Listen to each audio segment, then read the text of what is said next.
I'm sorry, but barking dogs still make me laugh even a year and a half into this. What can I say?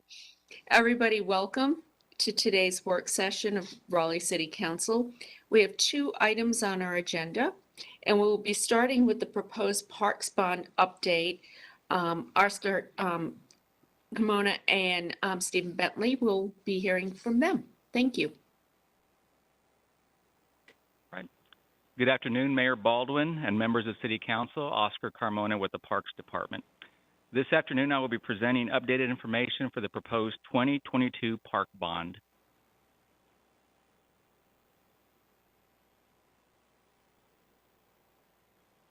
Okay. Over the last 18 months, PRCR has worked with the Park Recreation Greenway Advisory Board, various stakeholders, and City Council to review various bond scenarios. We received input from you in March and April of this year at the retreat and the work session.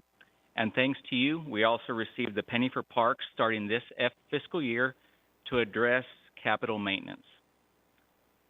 I also did want to make a note to point out that out of the 21 projects that we will present to you today, 10 of them were ones that were recommended by the Park Recreation Greenway Advisory Board as a result of their 2019 and 2020 public input process.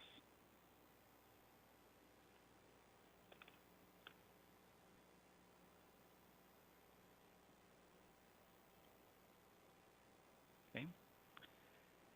We have updated the scenarios based on ongoing City Council feedback. In addition, projects related to capital maintenance have been removed due to the penny. All of the projects have been adjusted for increasing inflation, material costs, and supply chain challenges based on industry best practices. City Council has also advanced a few projects since we last presented bond information to you. These include the Dix Building and Site Analysis, design for Lake Wheeler Road, and funding to match awarded grants for the Creek Feasibility Study.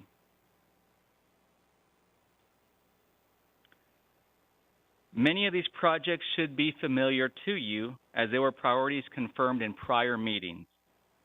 I would like to just highlight a few of these Scenario 1 bond projects.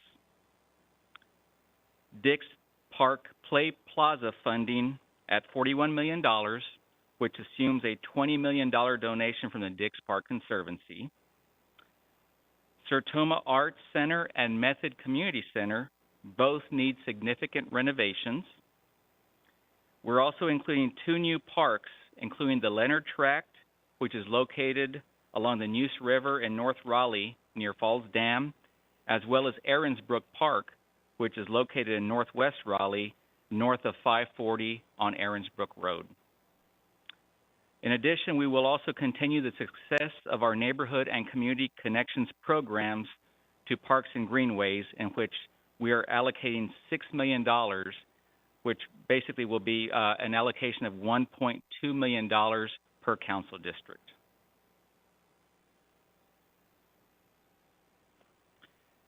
This map shows the distribution of Scenario 1 projects. The larger the circle, the larger the project investment. And this is one map that you have seen before in previous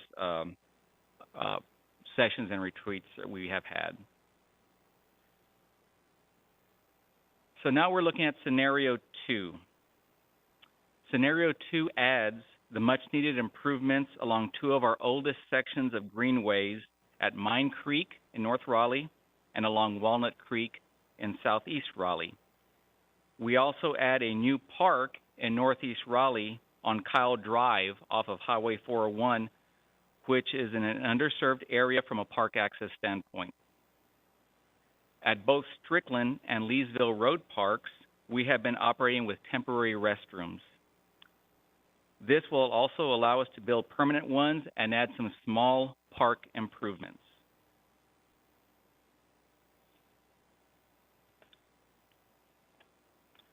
I also did want to point out that this scenario provides funding for a full office upfit for building renovations at Dix for an operations office, as well as some potential matching funds for a partnership. This map shows project locations for both scenarios 1 and 2 combined. Once again, the larger the circle, the larger the project investment.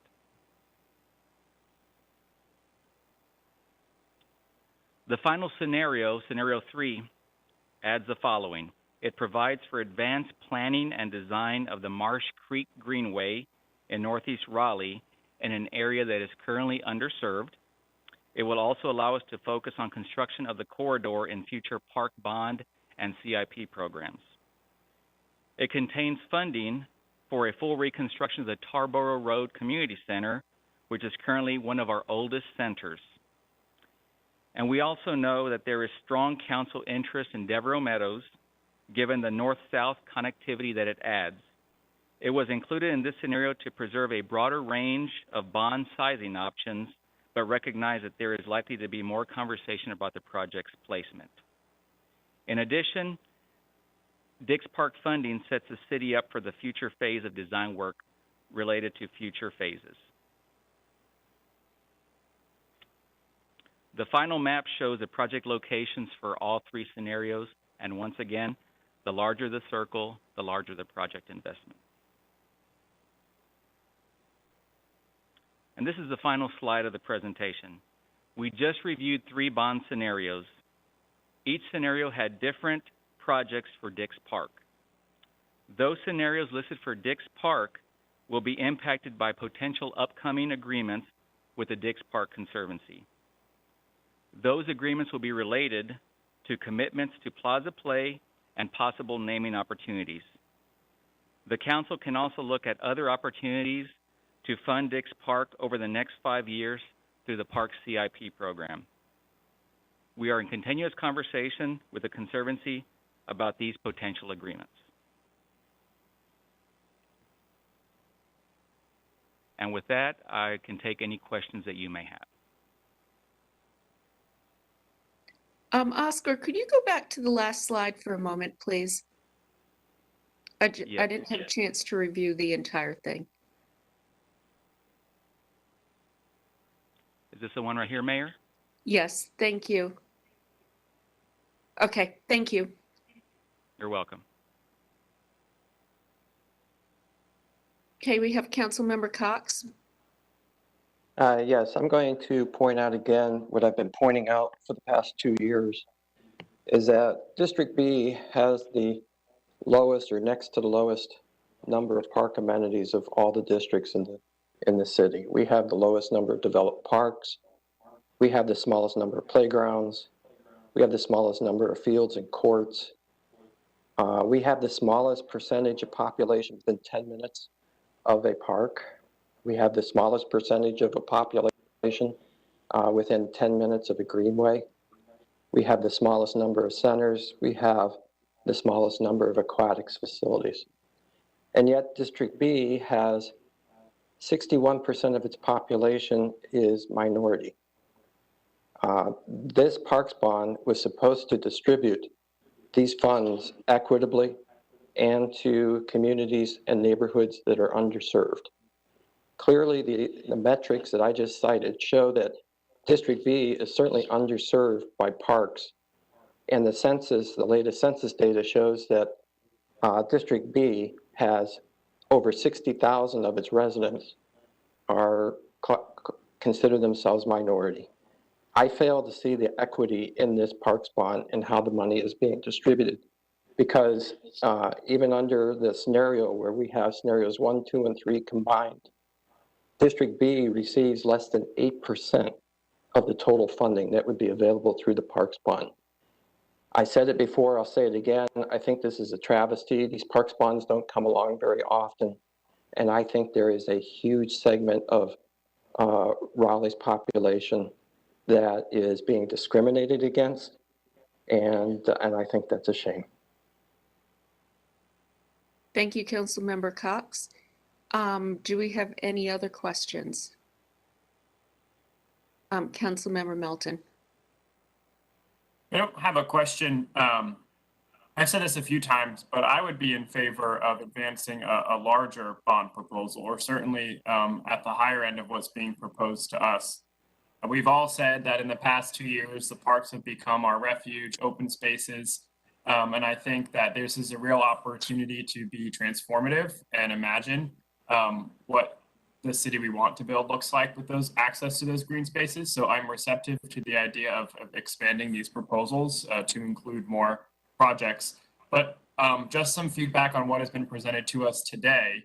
Looking at scenario 3, there are 2 projects in there that I certainly want to grow support behind. One is the Tarboro Road Community Center. I know how much that means to the folks in that area. That's also along the first BRT line. So I believe there's a stop right there at Tarboro Road. And so access to that community center is only going to increase. And so I think that would be important. And then keeping access in mind, I think Devereaux Meadows is a necessity. It's more than just a park. It's a linear park, but it's a greenway and bicycle and pedestrian connection. It's how folks can get from the north part of the city to the south part of the city. It's going to connect more areas to Dix Park, to Chavis Park, to downtown. And I think that that part of the city really needs some access to green space. So those are 2 that I really wanted to highlight and support. But like I said, I would support a large bond proposal to do as much good as we can, since we have certainly all relied on our park system very heavily in the past 2 years. Thank you. Oscar, could you give the dollar amount again on the 3 scenarios? First one. Yes, Mayor. Scenario 1 is 180 million. Scenario 1 and 2 combined is 212.5 million. And then finally, all three scenarios total 266.5 million. What is, just quick math, which I don't have time to do, what is just 2 and 3 total? Can you repeat the question, Mayor? Yeah, so for 2, just 2 and just 3, what would that total be, not all together? Okay, so scenario 2, 1924. Scenario 2 looks like it would be about just under 30 million alone. And scenario 3 alone would be about 44 million. Okay, thank you. Okay. Councilmember Fort, then Councilmember Knight. So I just want to follow up on your question, and then I had a different comment. So, Oscar, are you saying that if you do scenarios 2 and 3 by themselves, it would be about 75 million for the bond total? Is that what I'm understanding you to say, or did I misunderstand you? Yes, let me grab my calculator and just do a little bit of math.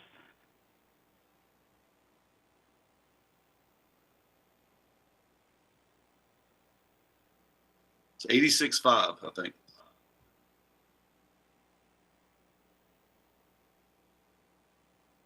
You're correct. $86 million would be Okay, the total for scenarios 2 and 3. All right. You know, I know that we've got some folks on the council who, you know, are very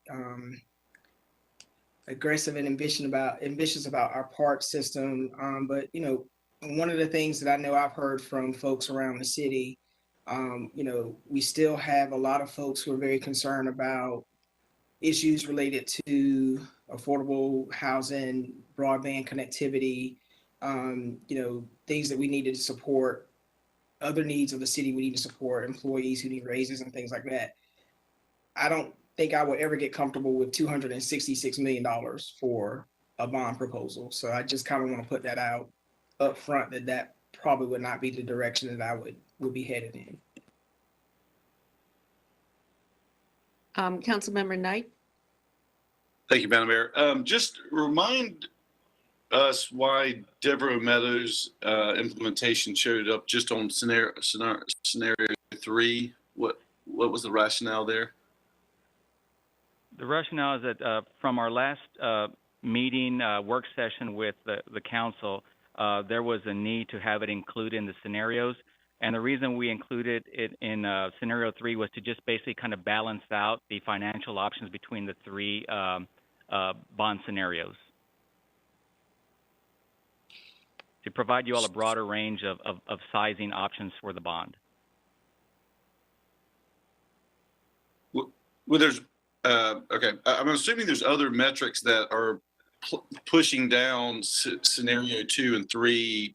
They're not ready. Other metrics. I mean, I get those, equity, et cetera. But what is it in particular Devereaux Meadows did not make it into scenario 1? Is there... Really, it's just some of the feedback that we had received from the council in our last work session and retreat about the high importance and feedback that we had received from you all to go ahead and keep the scenarios that are in 1 and 2 at a higher level. Feedback that we'd received from you all. So that is the reason why Devereaux Meadows is down at 3. And once again, it's just an option to provide you various funding scenarios for each scenario. You know, funding options for each scenario. Okay.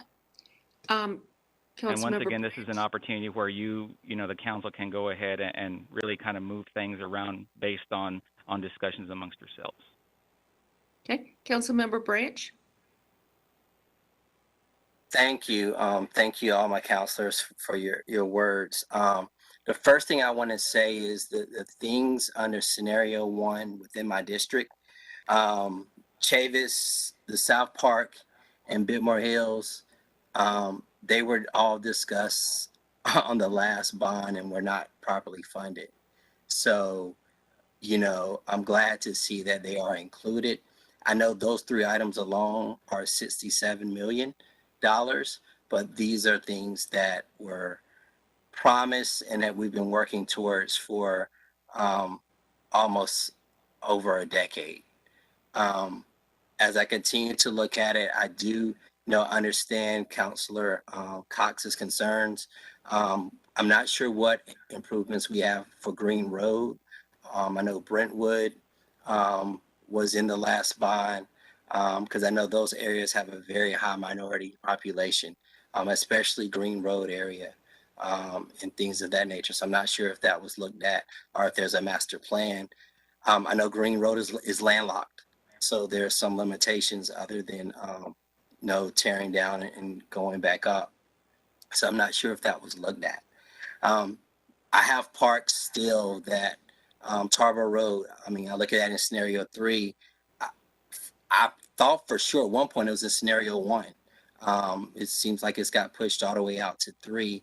Tarboro Road is a park it's aged. We have piecemealed it together over time. When we did Roberts Park, we threw something that looked like a gym together. I mean, you can't even play regulation basketball in there. So I understand the financial concerns. We do have people that need assistance, and we have to do more as far as helping in the other areas around housing and internet and things of that nature. The question is, are we a council that can chew gum and walk at the same time? Because we're going to have to find a way to do it all. And in doing that, we've also have asked people know when it comes to a bond, there's property tax. But we're asking staff to look at how can we help the least of these and those on the very low and moderate incomes with property taxes. We're asking a lot, and I get it. If this was easy, these decisions would have been done a long time ago. I don't know in the end if we will come out with a unanimous decision from this council on any type of bond, but I definitely know we have promises that we have made to communities years ago that we have not fulfilled. And it's time that we finally walk forward and fulfill those promises. Okay, thank you. Councilman, Mayor Pro Tem Stewart, sorry. Thank you, Mayor. I want to wholeheartedly echo Councilmember Branch's sentiments. And I want to highlight the question about Green Road or Brentwood, and if there is any opportunity there to include some work on one of those or both of those parks, noting that a bond would likely need to be a bigger number. And in that sense, I absolutely agree with Councilmember Melton and remain there from earlier this year when we talked about going big or going home. And, we just had the bipartisan infrastructure package that came down that's going to be helping us with water and sewer and broadband and those sorts of infrastructure needs. And we just passed an $80 million housing bond. So I'm excited about where we could go. I do think that District B might need a little bit more love, if you will, given how our city's population has been migrating over the past decade. So that's just a few thoughts. Any other questions? Councilmember Fort? Well, I mean, I hear what y'all are all saying, but we still got people sleeping in hotels and in parks and outdoors. And we did ask for $80 million for affordable housing, and to stretch it to 266 million or beyond for parks, I think that's just going to be a challenging scenario. So based on what I'm hearing, I like to make data-driven decisions. And what I would like to suggest, a couple of things. First off, and we haven't discussed this at all, but Oscar did allude to it.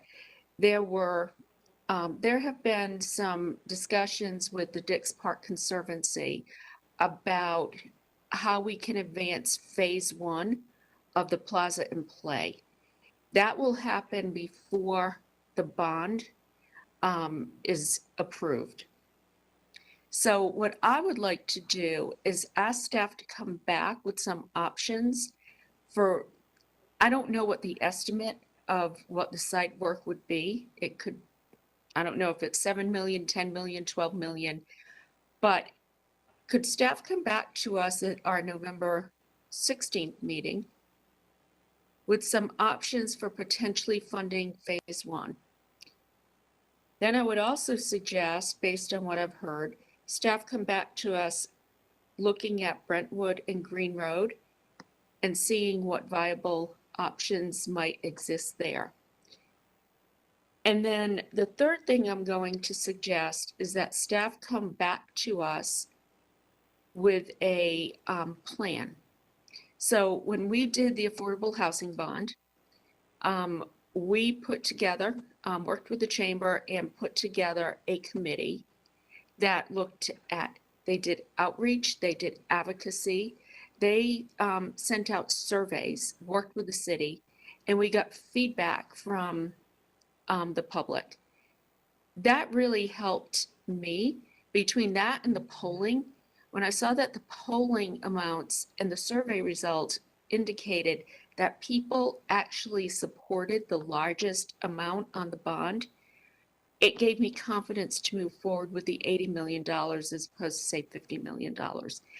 That is, that's what got me to that comfort level. What I would suggest is that staff come back with a plan as well, how we would move this forward. So in other words, how do we do outreach? How do we communicate with the public? How do we get feedback from the public? And then when would we have a public input session? When do we have to make a final decision on what's in the bond? And then obviously the polling. And I know that will take some time to work within the chamber, with the Raleigh Chamber, who helps us with this planning. So perhaps that could come back to us, give you a little more time. The first meeting in December. Okay. Councilmember Cox. I appreciate the additional consideration for Brentwood and Green, but we also have other needs in District B. For example, in the Thornton Road area, there are virtually no parks in that area. And, but there is land, but there's no master plan.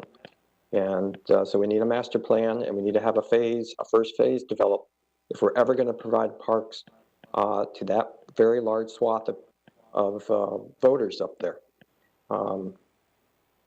There are other areas. So if you go up 401 and you go east of 401, there are no parks there. I just think just focusing strictly on Brentwood and Green Road as additions for District B for the Parks Bond really misses the target. It really misses many areas of District B that are predominantly minority.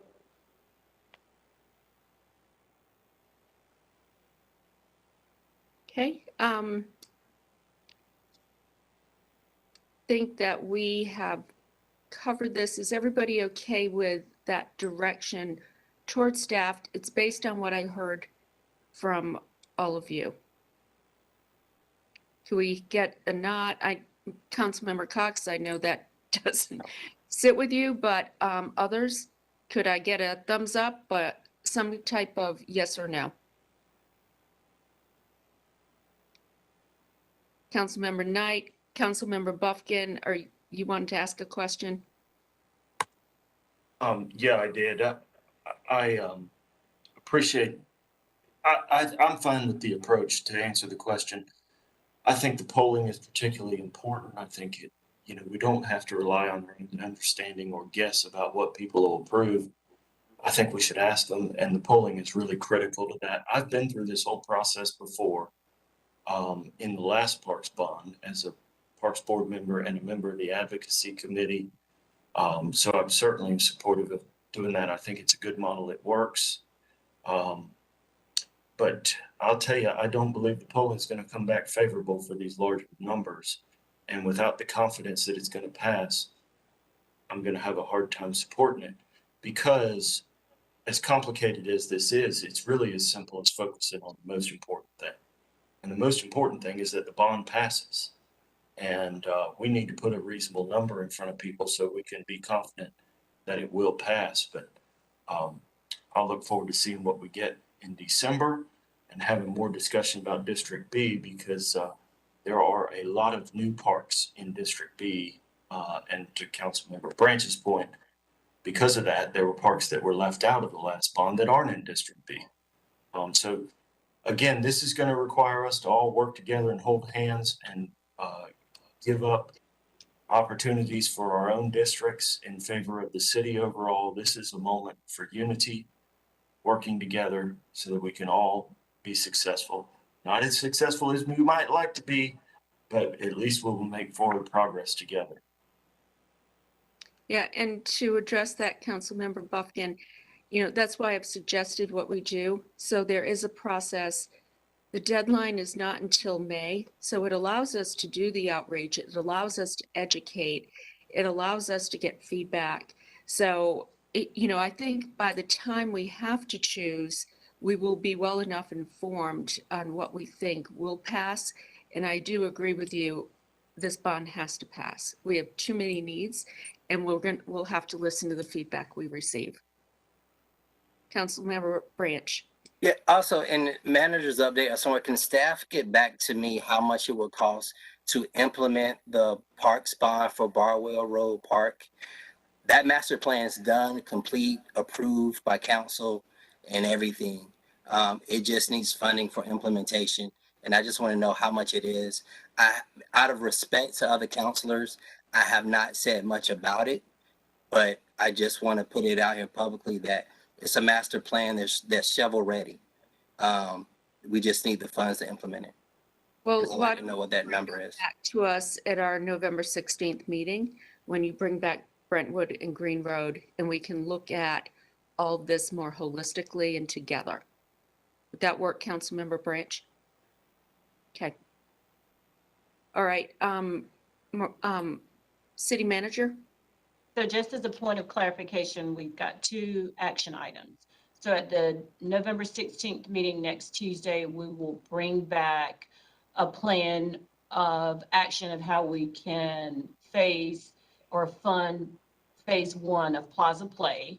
And then at the December 1st, I think it is, or 2nd meeting, we will bring back a process of education and information sharing, as well as what a process would look like of putting together a community group to shop around the options. Is that correct? Well, I think the second thing is really about the process. Yeah. So walk us through the process that, like, we put together a committee with the chamber. That committee does X, Y, Z. So they do the outreach, the advocacy, whatnot. Then we have more information comes our way. We have a public input meeting. When does that happen? When does the final decision have to be made? So if you could come, that's why I asked that it wait until our first meeting in December. Just a very comprehensive approach at when the polling will be done, how we will do this. So that way the public understands and we all understand. Yes, and we'll add to that piece a projected timeline of how it will all cascade. That would be wonderful. Thank you. Okay, thank you. All right. We don't vote on things, but I'm just trying to get a thumbs up if people are comfortable with what Councilmember Cox, I know you did the big thumbs down, but I'm trying to get some feedback from Councilmember Branch, Buffkin. Yeah, I mean, just get the information and come back. Yeah, I'm fine with it. Stewart, Buffkin. Knight. Yes, likewise. I did want to ask a question out of order. I'm sorry, Mayor. I know we're trying to bring this to a close, but Go on. And the director could bring it back to us next time. I am curious if the numbers we've seen today are adjusted for inflation, and if we're factoring in that looking forward. That's going to be hard to estimate. given the way things are shifting in the broader economy right now. But if you could just think that over for us, Oscar, and when we're next together, let us know how inflation's affected this process. But yes, the answer to the question, yes, supportive of the process laid out by the city manager. Thank you. Okay, thank you very much then. We will continue on to our second item, which is financing tools for locally funded infrastructure.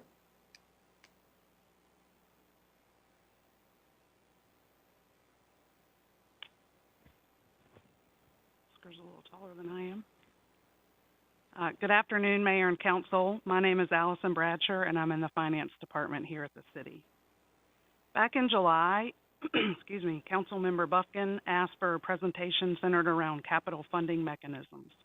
This presentation is designed to inform Council of the city's processes and practices around capital funding. Along with my piece of the presentation, Mary Vigue, the city's budget director, will provide an overview of the annual capital improvement process, which ties into the overall funding mechanisms.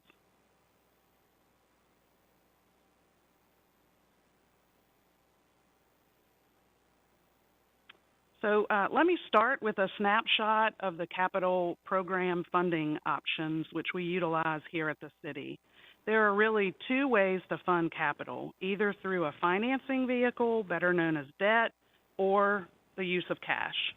The city has three tools utilized here in North Carolina to access the debt markets, and those include general obligation bonds, revenue bonds, and installment financing. I do want to highlight that the city maintains sophisticated financial models which track debt activities. I'll review debt financing details on a following slide. The city's ability to fund capital programs with cash is from current year revenue sources, which we call PAYGO. Mary will highlight projects that have historically been funded by this source. The city actively pursues grant opportunities in order to leverage the city's dollar. As you know, we have a robust grant process here at the city and have been awarded grants for many capital projects. In addition, the city was awarded American Rescue Plan funding, and Council has provided staff with direction on how to move forward. The infrastructure bill was signed into law last week, and it is our understanding that those dollars will be awarded via competitive programs as opposed to a direct allocation. We will closely watch the details of the infrastructure bill as more information comes out. General capital reserves is a calculation completed each year and is based upon a formula provided by the Local Government Commission. This calculation uses the annual operating results to establish an amount that is free and clear of appropriations and is available to be used by Council at your discretion for critical one-time needs. I'll review those details on a later slide.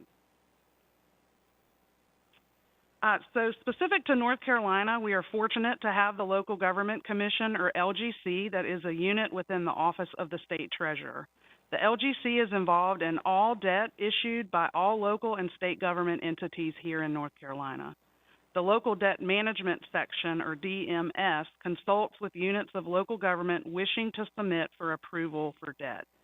Staff from this section work with local governments to determine the necessity of the project, the size of the debt issuant, and the most expedient form of financing. Then they guide units through a rigorous review to ensure the financing meets all statutory requirements. The Debt Management section oversees the sale and issuance of all local debt. Then they monitor the repayment of debt and issue debt notices required under state statute. In addition to the rigorous process of the LGC, the city has key external partners which help us review, analyze, and support all aspects of the city's debt portfolio. The city has a financial advisor, financial consultants, and bond counsel who are integral to the process and work directly with city management on debt issuance activities. So this is really just a quick snapshot to highlight the city's outstanding and authorized debt between general government and debt that supports our enterprise or our business type activities. One item to note is the balance that the city does have between general government debt and enterprise debt. We are a triple-rated credit entity for general obligation and Raleigh Water, and there are very few entities that hold the highest credit rating in both instances. Debt activity last fiscal year included the extension of general government bonds program, which essentially is a draw program, and we entered into a new Raleigh Water draw program to support the enterprise capital needs of up to $200 million. And every 2 years, we enter into installment financing arrangements to keep the city's large equipment fleet running with new vehicles and other important machinery needed in the daily operations to provide support to the citizens. So as mentioned earlier, the city utilizes 3 funding mechanisms, and each serves a different purpose and has a different process. By far, general obligation bonds or GO bonds are the best option to offer taxpayers the lowest cost of ownership. General obligation bonds are backed by the full faith and credit of the city's taxing power. A wide range of capital projects can be funded with GO bonds, and GO bonds do require voter approval via referendum, with the exception being the use of 2/3 bonds, which I'll cover later. In contrast, revenue bonds fund capital infrastructure needs and are paid for by the users who benefit from the services. As a AAA-rated credit entity, Raleigh Water is able to obtain ratepayers the lowest interest rates in the market. Raleigh Water also has a debt model that monitors many aspects of the asset program and includes suggested user fees to ensure critical infrastructure is ready to serve the wider Raleigh customer area. The last type of financing option is installment financing. The city uses this tool for many of our building and equipment needs, including fire stations and most recently, the Law Enforcement Training Center. The important component about this type of debt structure is that the security or collateral is the property or equipment itself. I think most individuals can relate to this type of financing as it's most like our home mortgages or car loans. Installment financing comes in 2 forms. The first is a public offering, and the second is a private offering, and the city has utilized both types, again, depending on the deal structure. So the city has a general debt model that is supported primarily by property tax revenues. It is a long-term model and covers all the aspects of issued general government debt service requirements and future debt needs. As a part of the annual budget process, the model is updated and there is an emphasis on several key elements. First off, we close out the fiscal year and the model is updated for what actually occurred versus what was projected. We review the timing of future debt issuances needed to support the CIP and the timing of spending on current approved capital projects. The general debt model spans 25+ years into the future, and our policy ensures that the model maintains fund balance levels greater than or equal to 50% of the actual debt service payments. The model has many assumptions, including projected revenue growth. It includes all known debt payments, and each year the model is updated for the adopted CIP and the planned CIP per our 5-year plan. So specific to projects, we review the timing of projects and estimates associated with spending and structure of future financing, including interest rate assumptions.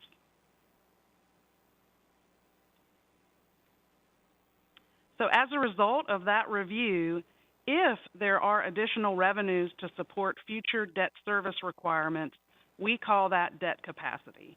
As we enter this year's upcoming FY23 CIP process, the debt capacity is $55 million.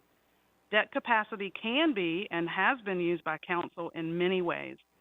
It can fund new financed projects that we want to add to the CIP plan. Council may address existing project overruns, or the capacity can be used to buy down a future tax increase associated with a planned GO bond issuance.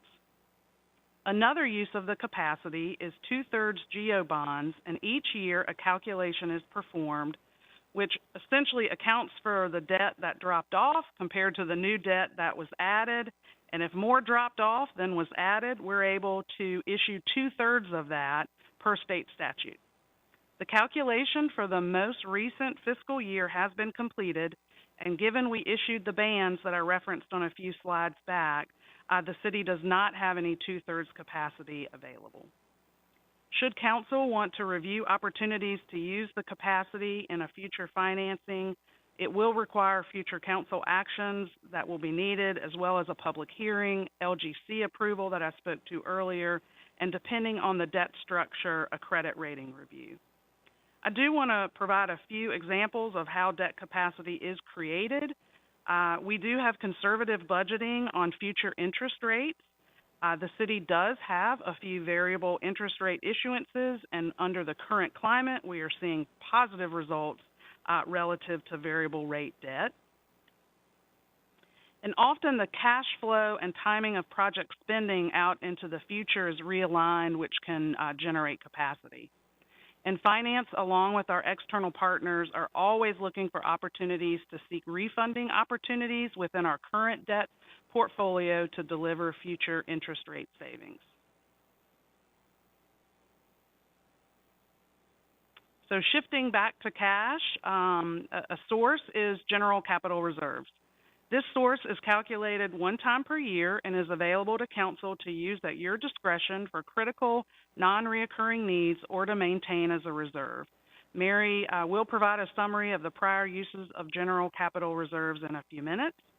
The balance available is $20.8 million and is higher than past years in large part due to the unprecedented sales tax collections that occurred last fiscal year.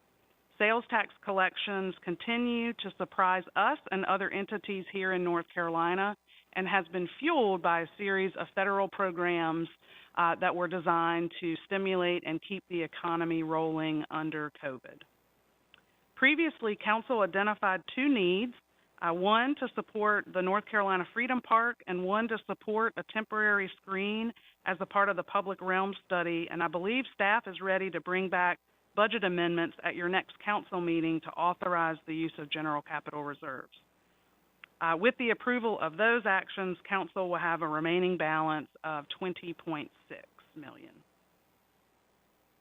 So as I close out my portion of the presentation and as you prepare for the city's annual budget process, again, just highlighting there are two available sources, capital reserves that I just spoke to, and the debt capacity is available for one-time use at your discretion. So thank you for your time, and I will turn it over to Mary Vigue to provide an overview of the annual CIP process.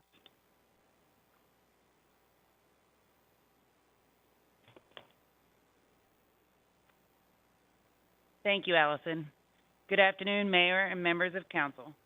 Today, I want to provide a brief update on the fiscal year 2023 capital improvement process. As a reminder, the Capital Improvement Program is a 5-year plan that identifies our capital needs in alignment with your strategic plan, the community survey, and the comprehensive plan. Each year, we make adjustments based on the changing needs and priorities in our community. In late October, we kicked off the fiscal year 23 CIP process as we work with departments on identifying their capital needs over the next 5 years. We plan to bring back items to City Council at an update at your April budget work session. In terms of dedicated funding sources for the Capital Improvement Program, we actively program bond funding as approved by voters. We have fully budgeted the 2014 Parks, Recreation, and Cultural Resources and 2017 Transportation Bond, and will fund the second year of the 2020 Housing Bond in fiscal year 23. Council has also previously dedicated general fund support via a property tax increase for affordable housing, street resurfacing, and parks maintenance. As a reminder, our general fund support of $13.3 million for capital was eliminated as a balancing strategy for the fiscal year 21 budget. We have been unable to restore this funding. We have been unable to restore this prior funding, which went for transportation, parks and recreation, facility maintenance, and technology needs. At this point, We do not anticipate being able to restore this funding in the fiscal year 23 budget. As part of the annual CIP process, we evaluate financing tools to determine the best options to meet the needs. We historically use debt to finance new facilities, major street projects, community center renovations, and key improvements through our 2/3 debt capacity. We historically use PAYGO, or cash funding, to maintain existing assets, support economic development initiatives, and fund area plans and other key maintenance projects. PAYGO funding often includes available general capital reserves, which Allison previously mentioned.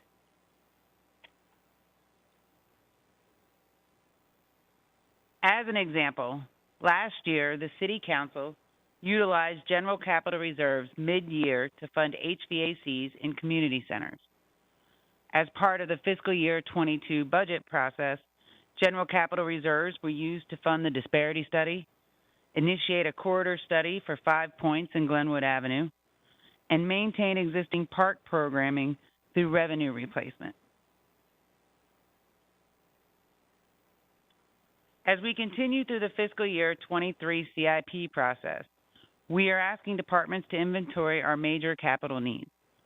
Traditionally identified needs include maintenance of facilities, including our public safety facilities, additional funding for street resurfacing or bridge repairs, transit support for infrastructure, specifically those identified through the BRT process, and other maintenance needs in parks or transportation, including addressing any current project shortfalls. Thank you so much for your time, and Allison and I are available to answer any questions that you may have.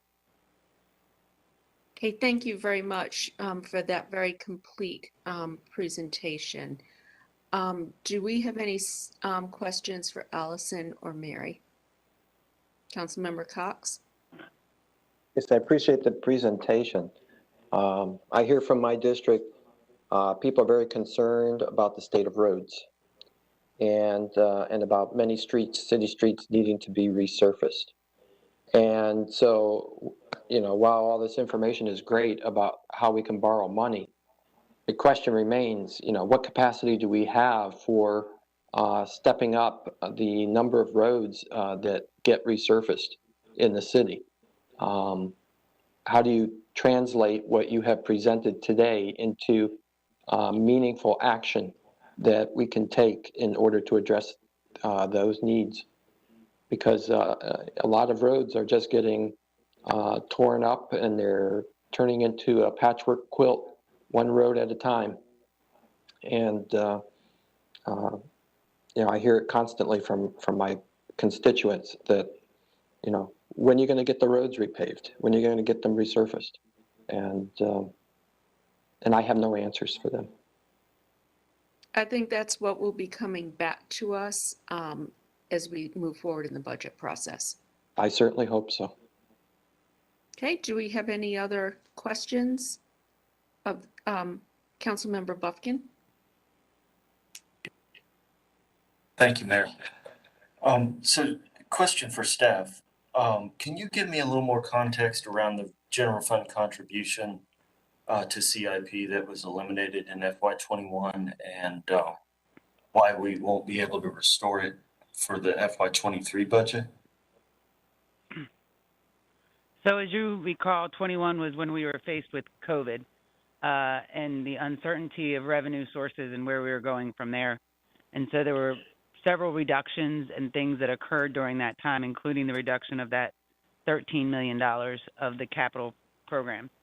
As we have moved forward coming out of that, even in the development of the 22 budget, we've had to make some hard decisions about what we could restore from that budget and what we couldn't restore. So as you recall, we are still on a partial hiring freeze coming out of that we're still trying to recover from.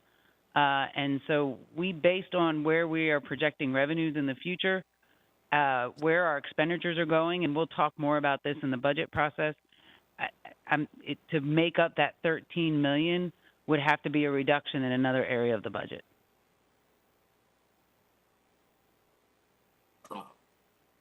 Councilmember Branch, then Councilmember Knight. Thank you. Could any of the capital reserve balance be used to offset some of that? Not all of it, but at least part of that. Could that be a use? Yes, that's what, over the past year, if you recall, that's why we showed you the examples of what we did last year with general capital reserve. As part of the budget process, we look at utilizing those funds for high needs that come out of the CIP, because capital reserves is, your general capital reserves is used for that one-time funding items and those things. And so we will bring back recommendations as part of the 23 budget associated with general capital reserves and the CIP. Yes, sir. Okay, thank you. Councilmember Knight. Thank you, Madam Mayor. I guess, got a question, or if you would reiterate on the debt financing side of this ledger here to give us and I might have missed it, but to give us a better feel of the bond, either the GO or the revenue bond interest rates with our AAA rating, et cetera. How do we look compared to the past, compared to what other cities could do in terms of using our bond capacity now or in the next 6 months to a year? Yeah, thanks for the question. We could certainly use that capacity. And to your question, yes, interest rates are at an all-time low. I actually believe the Federal Reserve just came out the other day, and they're going to begin to take Federal Reserve actions now that the economy has been kind of re-stimulated, if you will. But I don't believe they plan on addressing interest rates for some time. I don't, Councilmember, have off the top of my head what the interest rates would be if we went into the market, but I can definitely stand before you and say that they would be extremely competitive. And honestly, on our current draw programs, our interest rate is very, very low. But again, I don't have those numbers off the top of my head.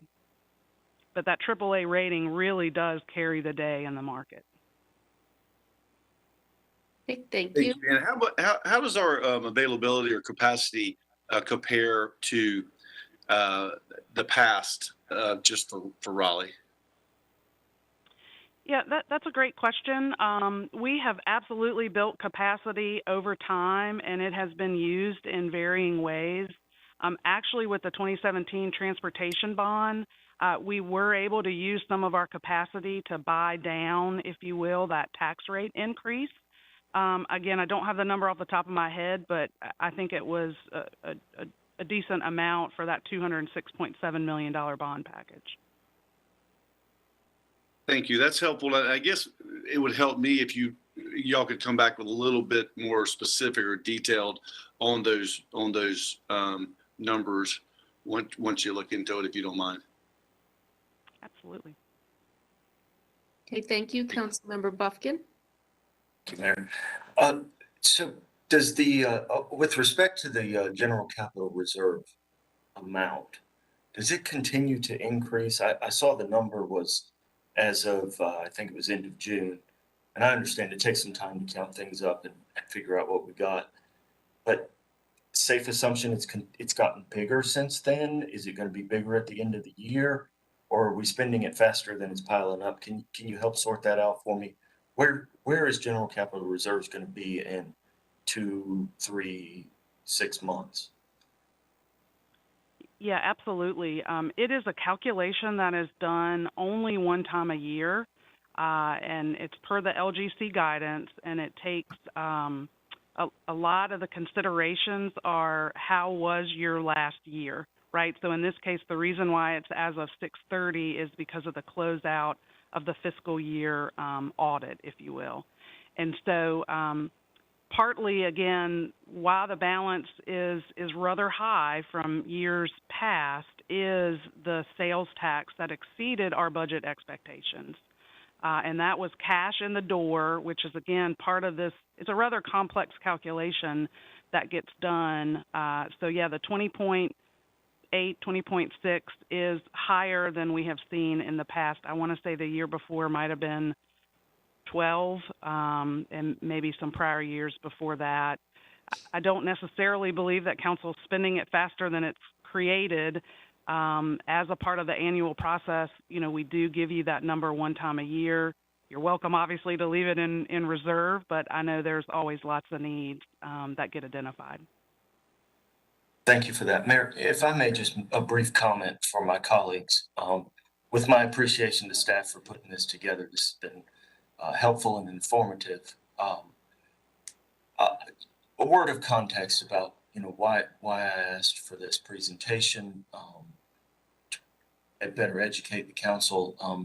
But at a high level, council members, we've been through a lot in the last year and a half. There's no doubt about that. But when we look at our revenue data, we're collecting property tax at about 98, 99% of what's due. People are paying their property taxes.